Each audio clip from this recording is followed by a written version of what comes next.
Alors bonjour, ici François Poisson pour Télécœur à Nicolette au Musée des Cultures du Monde. Je suis avec Marthe Taillon, que d'aucuns ont connue comme l'agente culturelle des MRC de développement culturel, des MRC de Nicolet-Yamaska et Bécancour. Corrige-moi si je me trompe. Ah, c'est vraiment ça. Agente de développement culturel pour les MRC de Bécancour et Nicolet-Yamaska. Et qui maintenant est ici au Musée des Cultures du Monde en tant que gestionnaire des collections et qui a beaucoup de plaisir. Oh oui, alors je remplis le rêve de ma vie. Et tu avais déjà travaillé dans un poste similaire, si je ne m'abuse. Ben, au tout début du musée des religions, il n'était même pas encore musée des religions du monde à l'époque. Moi, j'ai travaillé j'étais recherchiste à l'époque pour les toutes premières expositions du musée ici. Fait que en fait, le musée des religions, maintenant musée des cultures du monde, c'est mon tout premier employeur professionnel de toute ma carrière. Alors, je boucle la boucle et je reviens à mes premières amours. Alors, c'était le même bâtiment. T'étais pas nécessairement dans... C'était pas le même bâtiment. Ah non, au début, j'ai pas connu, je pense, le premier. Ben, on était. Maintenant, on s'est démoli. On était. Comment je te. On était juste en arrière du bureau de poste, sur la rue Notre-Dame, mais derrière le bureau de poste. C'était à l'époque, là, le dernier utilisateur de ce bâtiment-là, ça avait été Vallière. Il y a eu Coca-Cola aussi dans cette entreprise-là, là. Puis à la fin, avant la démolition, c'était le musée. Est-ce que tu as connu, toi, de travail dans ce bâtiment-là une fois qu'il a été construit? Ici, ah non, jamais.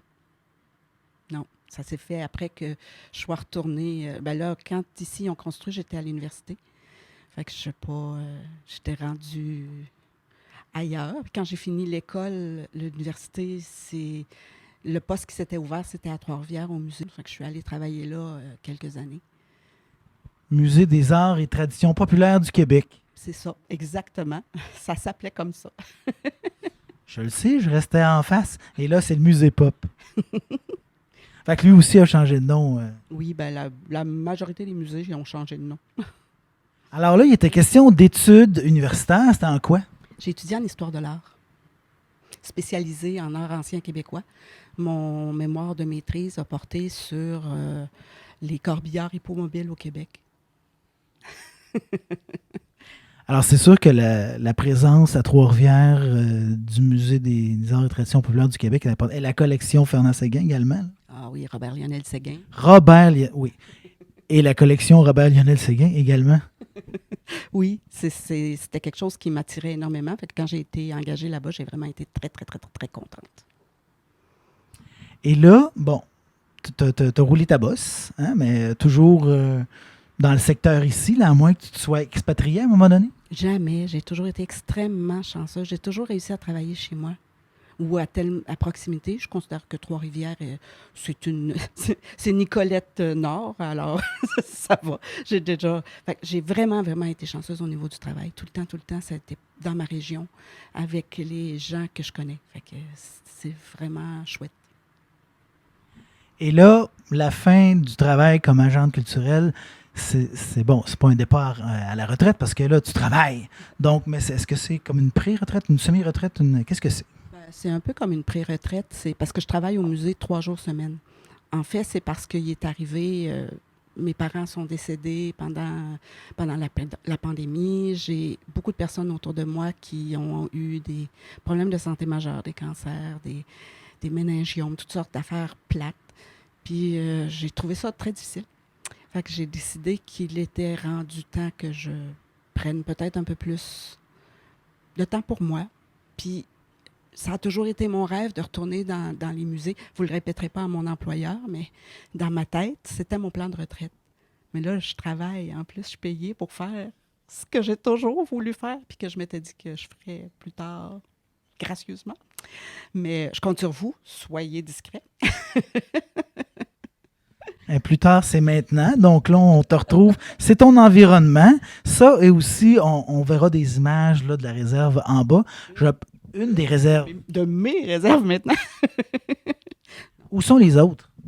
Bien, j'ai plus qu'un local ici dans le musée. Puis on loue aussi un espace, mais pour des raisons de sécurité, on ne dira pas à quel endroit. Bon, ben, on est rendu dans ma plus grande réserve que je vais vous ouvrir avec les clés de mon bonheur. Les réserves, c'est du bonbon pour un gestionnaire de collection. Évidemment, on ferme les lumières parce qu'on veut conserver le plus possible les objets que je vais tout vous ouvrir pour vous.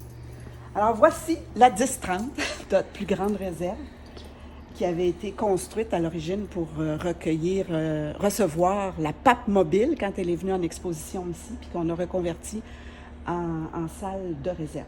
Là, évidemment, je suis en cours de travail là-dedans, donc elle est moins ordonnée qu'elle devrait l'être parce que je travaille dedans. Alors ici, c'est la partie des nouvelles acquisitions.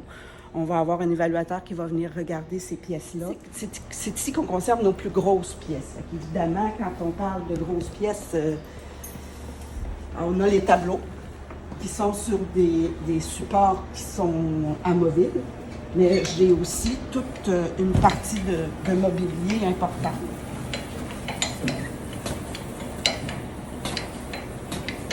Je vais être obligée de... Excusez-moi.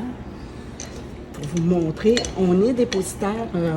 En fait, il y a plusieurs communautés religieuses qui nous ont confié des objets de leur collection. Puis ce qu'on va voir ici beaucoup, c'est les plus grosses pièces viennent pour la plupart des Sœurs de l'Assomption de Nicolet. On a du mobilier, bien sûr, mais on a aussi quelques pièces exceptionnelles, comme ce tabernacle du Jeudi Saint, qui est une rareté. Puis on a quelques sculptures des cultes hindouistes ou bouddhistes qui sont essaimées un peu partout dans nos espaces de réserve. Il y a une partie de la collection qui se retrouve sur le site Internet du musée. Oui. J'ai été surpris, entre autres, par le nombre de briques funéraires chinoises. Oui, ça aussi, c'est une rareté. On a perdu, il y a pas si longtemps, un de nos plus importants collectionneurs, quelqu'un qui aimait beaucoup le musée puis qui nous a offert des objets d'une qualité exceptionnelle. C'est à lui qu'on doit, entre autres, la pierre du chevalier qui a fait les manchettes il y a quelques années, mais on lui doit aussi des sculptures du Moyen-Âge, des sculptures bouddhistes très anciennes. On a ici quelques pièces d'une grande valeur, d'une grande rareté. Moi, ça fait pas très longtemps. Hein, ça fait quoi? 2 mois, 3 mois que je suis à l'emploi comme gestionnaire des collections au musée. Je connais pas encore bien tout. Mais il y a des pièces là qui me font réagir, en fait, qui m'émerveillent. Est-ce qu'on peut le nommer, le collectionneur en question? Non, je crois qu'on peut parce qu'on a une vitrine qui présente certains de ses dons. C'est M. Claude Paradis. C'est un monsieur de Montréal là, qui est un très grand collectionneur qui nous a fait des dons exceptionnels. Mais on a beaucoup d'autres collectionneurs comme ça qui alimentent notre collection, qui lui donnent une qualité remarquable. On a, par exemple, des œuvres québécoises, comme ici, on a Alfred La Liberté, qui est un sculpteur originaire du centre du Québec. Donc, on est particulièrement fiers d'avoir au moins une pièce de lui, mais on en a plus qu'une, d'ailleurs. Mais ça, c'est mon royaume ici. D'où le bonheur. D'où les clés du bonheur. Là, tout en visitant tout à l'heure une de tes réserves, tu faisais part des enjeux de ce travail-là, de gestionnaire des collections. Là. Peux-tu nous en faire le tour un petit peu? Bien, ça ne fait pas si longtemps que je travaille à raison de 3 jours semaine. Ce n'est pas une grande expérience encore. J'ai beaucoup de choses à apprendre. Mais c'est sûr qu'on a au cours des dernières années, les Sœurs de l'Assomption nous ont confié leur collection. Alors, on a beaucoup d'objets. On est rendu à une étape où il faut qu'on optimise nos espaces parce que là, on a placé très rapidement les objets parce qu'on a eu une grosse livraison, entre guillemets, qui est arrivée d'un coup. Fait que là, on a tout installé, mais on n'a pas nécessairement fait une mise en conservation optimale au niveau de l'espace. Fait que là, il va falloir refaire un peu ça parce qu'un de nos objectifs, c'est d'essayer de réduire les espaces extérieurs. Fait que si je dégage des espaces ici à l'intérieur, ben, on va pouvoir transférer une partie des objets qui sont dans nos locaux extérieurs pour venir les ramener ici, plus près de nous, ce qui est toujours plus confortable. Puis on va aussi avoir plus d'espace pour faire de l'acquisition. Parce que pour le moment, on est obligé de faire, de refuser des dons, des offres fort intéressantes, entre autres parce qu'on manque d'espace. Tout ce qui est un peu grand, tout ce qui est tableau, c'est un peu plus compliqué parce qu'il faut que ce soit accroché, puis on commence à manquer un peu d'espace. Mais comme je te dis, le manque d'espace actuellement est probablement en grande partie parce qu'on n'a pas optimisé tout ça. Fait que mon travail, ça va être entre autres de faire ça. Mais là, il y a une certaine partie de chaise musicale parce que jadis, il y avait les archives du séminaire de Nicolette qui étaient ici. C'est maintenant rendu à l'évêché, si je ne m'abuse. Mais là, vous accueillez la bibliothèque de l'école primaire Curie-Brassard. Donc, bon, j'imagine que ça doit être temporaire, ça, parce que ça serait de l'espace ça, que vous pourriez regagner. Ben oui, c'est peut-être plus Christian, le directeur général, qui va pouvoir donner des détails, mais effectivement, c'est une mesure temporaire. Et effectivement, on pourra peut-être ultérieurement récupérer certains espaces-là. Mais comme je te dis, pour le moment, c'est de commencer par vérifier ce qu'on n'est pas capable de récupérer dans nos propres espaces. Parce qu'on a quand même eu beaucoup de manipulations au cours des années. On a eu beaucoup d'acquisitions qui ont été faites de pièces qui sont de plus en plus intéressantes. Et comme si les premières ne l'étaient pas, là, mais bon, vous comprenez.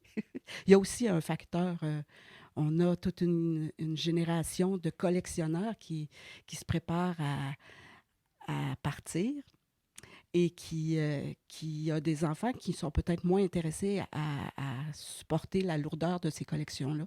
Fait qu'on a de plus en plus des offres d'œuvres majeures qui nous ont faites.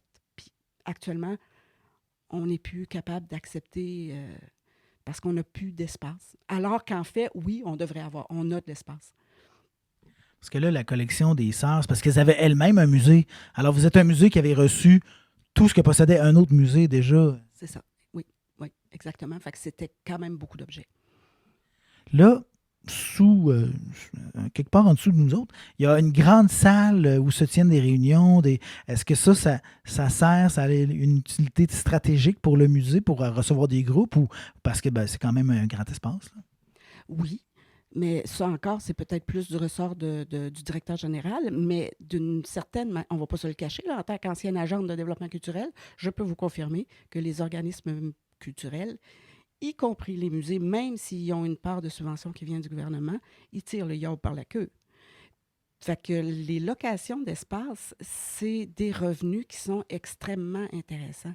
Fait que je ne sais pas, en tout cas, c'est sûrement pas à court ou à moyen terme que le musée pourrait penser à se priver de ce type de revenus-là. Ce qu'on appelle les revenus autonomes et dont il faut faire la démonstration auprès des autorités bailleurs de fonds. Exactement. D'autant qu'on va commencer par vérifier ce qu'on a comme véritable espace en faisant l'optimisation, la rationalisation des lieux. Puis ensuite, on pourra avoir un portrait plus juste. Fait que c'est un peu ça, là. Ça fait partie des enjeux, effectivement. Donc, il y a un enjeu d'espace, il y a un enjeu au niveau un peu d'une passation là, des collections, ou en tout cas, c'est comme la tempête parfaite, là, pas beaucoup d'espace, mais en même temps, il va y avoir une masse critique là, d'objets qui vont Oui. possiblement arriver. Mais il y a aussi une grande mouvance à travers tous les musées au Québec parce que le gouvernement nous demande de nous structurer un peu mieux. Donc, il y a à peu près tous les musées sont en révision de leur politique, et c'est le cas aussi pour nous, en révision des politiques d'acquisition. Puis on va se faire des transferts, on va travailler avec des... Chacun a une certaine forme de spécialisation, donc on va travailler avec ça. Donc, on fait des échanges entre institutions muséales. On attend pour janvier un transfert d'une importante collection de vêtements des communautés religieuses, les moines, les religieuses, qui nous viennent du musée McCorn.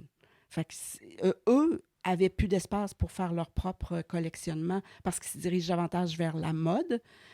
Puis bon, il y a peut-être une mode dans l'habit du franciscain, mais elle ne doit pas être trop mouvante. C'est davantage dans notre business corp, si on peut y dire. C'est sûr que la tunique de bure, hein, t'en as vu une? Tes autos Non, c'est pas vrai. Ils sont tous différents. Ben, c'est parce que les franciscains font vœu de pauvreté. Exactement. Et eux, ils respectent leurs vœux. Et ça paraît dans leur habillement, mais c'est ça, ça va être très intéressant. J'ai hâte de voir ça. Toutes des communautés qui œuvrent ou ont œuvré au Québec. Ça va être intéressant. J'ai vu sur le site Internet du musée qu'il y avait des musées partenaires. Dans Charlevoix, il y a le musée des Abénakis, ça on comprend rapidement, c'est sur le territoire, c'est non loin. Puis il y en avait un troisième, mais euh, ceux-là, par rapport à tous les autres, là, c'est quoi leur rôle par rapport au musée des cultures du monde? Bien, en fait, on est partenaire pour un projet de présentation en 3 dimensions des collections. On a une numérisation particulière. J'espère que je ne me trompe pas. Ça fait pas longtemps que je suis en poste, comme je vous disais, mais on est partenaire pour un projet spécifique de diffusion de l'information par rapport à nos collections. Parce que là, j'ai pu aller l'asieuter à l'avance, en tout cas une partie de votre collection, parce qu'on parle de au-dessus de 100 000 objets, là, mais il y en a, je pense, 429 qui ont été numérisés, puis qu'on peut voir, mais c'est quand même, c'est pas rien. Puis il y a des choses là-dedans qui sont remarquables. Là. J'ai vu une crèche qui a été sculptée dans une calebasse, là. C'est très beau, puis c'est très particulier. Récemment, on a reçu une crèche inuit avec tous les sculptés dans l'os de caribou ou fait avec de la fourrure d'ours blanc c'est absolument superbe, vraiment magnifique. Fait que là, avec les étoiles dans tes yeux, t'es vraiment une tripeuse, là, une tripeuse d'art et de tout ce qui est choses culturelles. Oh oui, l'autre fois, on était dans les réserves avec d'autres membres de l'équipe et je me suis exclamée, j'ai fait « Oh, c'est extraordinaire, on a ça! » Ils s'attendaient tous à ce que j'ai trouvé de l'or, de l'argent, des diamants, quelque chose comme ça. Mais j'avais trouvé une petite bouteille d'huile ayant brûlé devant les saintes reliques de la Tour des Martyrs à Saint-Célestin. Moi, je ne savais pas qu'on avait fait ça à la Tour des Martyrs. J'étais émerveillée. Puis en plus, c'est local. Enfin, j'ai toujours je me suis toujours considérée comme une chauvine positive. J'ai beaucoup d'affection pour mon territoire. Et tu as contribué dans ton travail précédent à faire des inventaires, à faire aussi des plaquettes où on recueillait des témoins, l'art religieux en fait, ou les maisons, l'architecture des maisons de nos campagnes, tout ça. Là. Les portraits historiques, oui, c'est la mise en valeur de notre patrimoine, de notre histoire que je trouve essentielle. Il y a beaucoup de gens qui ne comprennent pas nécessairement pourquoi on se passionne autant pour ça. Mais pour moi, savoir d'où je viens, d'où on vient, c'est nécessaire pour savoir vers où on veut aller. Si on oublie qui on est, il me semble que ça ne fonctionne pas. Ça nous prend des racines pour pour que la fleur puisse s'ouvrir ou que les feuilles puissent pousser. Pour moi, c'est nécessaire. Puis aussi, on dit souvent que l'histoire se répète, mais si on ne veut pas qu'elle balbutie trop, il faut savoir les combats qu'ont menés ceux qui sont venus avant nous, les trouvailles qu'ils ont faites. Il y a des choses qui se perdent dans les façons de faire, dans les les trouvailles ingénieuses de nos ancêtres. Alors, si on ne s'occupe pas de ça, on tourne le doigt. Il faut réinventer la roue tout le temps, puis c'est mon Dieu que c'est de l'ouvrage. Ah oui, ça ne sert à rien des fois.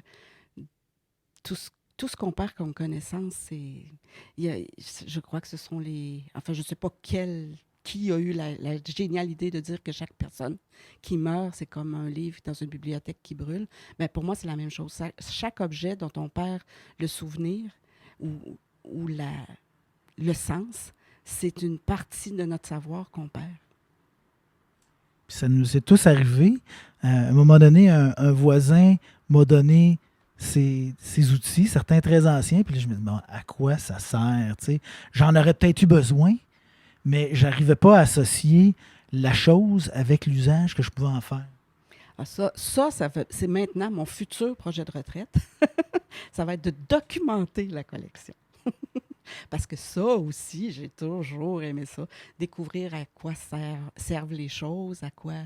Tu sais, c'est extra... Pour moi, là, j'ai toujours rêvé de travailler dans un musée puis de faire ce que je fais parce que j'ai été élevée avec les encyclopédies noires de pays et nations.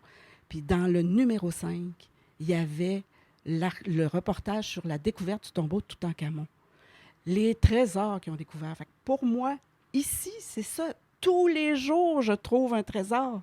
C'est fantastique. Quand j'étais petite, ma mère dit que quand c'était silence, elle demandait qu'est-ce que tu fais, Marthe? Puis je répondais dans toute ma grande candeur je fouille, maman. J'ai toujours aimé ça, découvrir les affaires. C'est moi ici. Ça aurait pu être archéologue aussi. Ah, ça, j'ai laissé ça à ma grande sœur Hélène. Donc, le terrain de jeu est vaste. C'est pas les idées qui manquent. Est-ce qu'il va y avoir des publications qui vont être issues de ça? Bah, je peux pas te dire, je ne sais pas encore. Laisse-moi le temps d'arriver. On verra. Immédiatement, là, qu'est-ce qu'on fait pour le Musée des cultures du monde? Ce que je fais comme travail actuellement? Ben, où est-ce que tu vas amener ça? Puis là, tu le prends à un certain état. Puis là, amener ça, bon, il y a évidemment de répondre aux demandes gouvernementales, mais au-delà de ça, là, une vision. Bien, à moyen terme, disons, je voudrais que la politique, je voudrais faire une proposition au conseil d'administration pour une nouvelle politique actualisée, politique d'acquisition, de collectionnement, là. Puis aussi m'assurer que on va avoir rentabilisé l'espace. En fait, c'est ma nouvelle marotte, là. Tu sais, je pense que j'en ai beaucoup parlé tout à l'heure, mais je pense qu'on a effectivement besoin de resserrer, de rapprocher un peu les objets, puis d'être capable d'en mettre un peu plus dans nos réserves. Tu as vu quand même en faisant le tour qu'il y avait des espaces qui étaient un peu libérés. Il faut faire attention parce que j'ai une partie d'objets qui sont dans les expositions actuellement. Il ne faut pas que je les remplace par autre chose, puis quand on va démonter l'exposition, oups, plus de place. Ça ne serait pas trop avantageux, là, mais j'ai un petit défi là-dessus. C'est les fameux petits cartons là, qu'il faut déposer, dont nous parlait le guide Dominique Mascotte. Exactement. C'est bien essentiel, ces affaires-là. Fait que, oui, c'est pas mal ça. Il y a tout l'enjeu aussi parce qu'il y a eu quand même une vacance un peu plus longue que ce que le musée aurait espéré entre la précédente gestionnaire de collection, Stéphanie, et moi.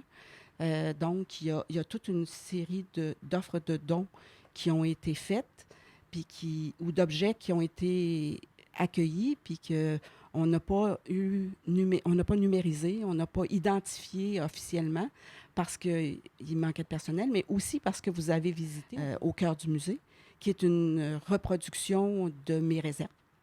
Je suis très possessive. Des réserves du musée, pardon. Et dans lequel se trouve mon poste de photographie. Fait que tant que ça, c'est là, je ne peux pas faire ma numérisation. Fait que c'est un peu ça, là. Il y a comme une espèce de jeu de domino là, dans mon travail actuellement, là. Fait que c'est le petit rush de prise de poste plus obstacle. Ben non, c'est pas des obstacles, c'est des contraintes, mais c'est pas des obstacles. C'est facile à régler, là. Ça va se régler naturellement quand l'exposition va être finie. Je vais récupérer mon poste, puis on va procéder. Pré-retraité, là, François, je prends mon temps et je prends ça cool. C'est correct, c'est correct. Au niveau du rôle du musée dans la communauté, en tant qu'ancienne agente culturelle, sûrement que tu as une façon de voir, puis tu as une volonté aussi par rapport à ça. Ben moi, j'aimerais bien que le musée soit davantage un objet de fierté pour les résidents de la région. Mais ça, on a aussi une part de travail à faire de notre côté comme musée, comme institution. Il faut aussi qu'on se fasse reconnaître comme tel.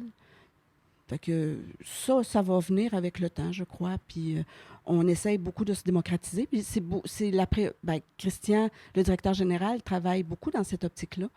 Fait que je pense que c'est des choses qui vont venir avec le temps aussi, de plus en plus. Mais pour moi, c'est essentiel parce que c'est des institutions comme les nôtres qui font que on fait vivre toutes les institutions touristiques, mais plus on a d'organisations de ce type-là dans un milieu, plus ça devient un milieu varié, intéressant, qui va faire que les gens vont avoir envie de venir s'installer chez nous.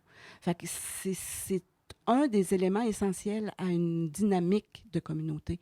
Même si tout le monde ne vient pas, on on ne serait même pas capable d'accueillir toute la population s'ils venaient. Puis c'est normal j'irai rarement voir une partie de hockey. C'est pas tout à fait ce que je préfère dans la vie. Je vais y aller occasionnellement. Alors, de la même manière, il peut arriver occasionnellement que quelqu'un qui vient jamais au musée va décider de venir une fois. Puis la belle collaboration qu'on a avec l'école Curie-Brassard, en ayant ici la bibliothèque, en accueillant leur bibliothèque, même si c'est de manière temporelle, je trouve ça le fun parce que d'une certaine manière, ça va faire que ces enfants-là, un musée, c'est un endroit comme un autre où on peut rire, où on peut jouer, où on peut se poser des questions. Puis c'est juste ça, un musée, dans le fond. On peut aimer, puis on peut ne pas aimer. On n'est vraiment pas obligé d'apprécier l'exposition qu'on a vue, pourvu que ça nous fasse réfléchir puis que ça nous fasse voir des choses. Donc, une certaine formation de public, ça, c'est essentiel. Puis par ailleurs, on sait tout ce qui s'en vient, là. Il y a eu des rencontres d'information sur la filière batterie récemment dans le parc industriel et portuaire de Bécancour. On nous annonce des milliers d'emplois, des milliers de nouveaux résidents. Et donc, au niveau de la qualité de vie, on veut toujours un mélange là, d'activités sportives, de loisirs, d'endroits touristiques à visiter, dont des choses culturelles, comme un musée. Va dans n'importe quelle grande ville ou ville un peu importante dans le monde, qu'est-ce qu'il y a? Au moins une institution muséale ou des galeries. L'art puis l'histoire, ça vient avec une communauté dynamique. C'est mon opinion, là. C'est pas tout le monde qui le partage nécessairement, mais tu sais, quand tu vas ailleurs, qu'est-ce qui va t'intéresser d'aller voir? C'est souvent des choses comme ça, des éléments de ce type-là. Une communauté qui a une mémoire, qui a une âme. Oui. C'est ce que les gens cherchent à voir. On aime beaucoup le tourisme expérimental, mais l'expérience, c'est de savoir qui sont les gens aussi. Merci. Tu m'amènerais jusque-là, toi, ce matin? Je suis de même. Oui, je sais.